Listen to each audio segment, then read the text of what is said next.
Hi friend, আজ আমি ২৬ বছর পর মুভি দেখতে গিয়েছি।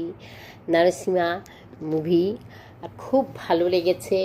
অসাধারণ, কোনো তুলনা হয় না, এতটাই সুন্দর হয়েছে বইটা।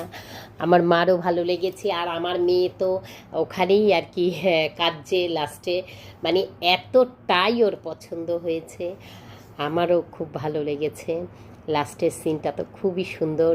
যারা দেখনি তারা এখনও সময় আছে, দেখে আসো।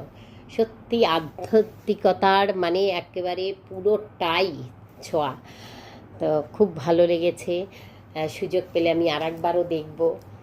বাবার মুখে ছোটোবেলায় গল্প শুনেছি, তাতে কি আছে, এখন সামনাসামনি একটু দেখলাম যে খুব ভালো লাগলো।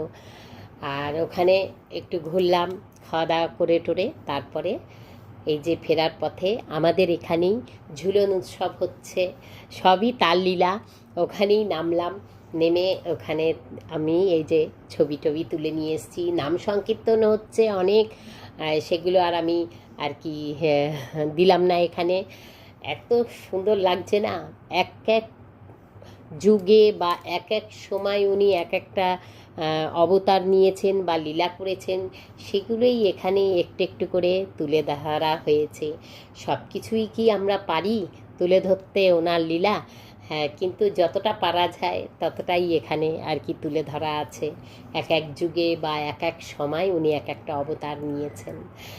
তো সব মিলিয়ে আজকে সারাদিন সত্যিই আমার খুব ভালো কেটেছে। তো খুব শান্তি পেলাম বইটা দেখে। তো আমিও ভালো কাটালাম। তোমরাও সারাদিন ভালো থেকো, সুস্থ থেকো, আনন্দে থেকো, কেমন?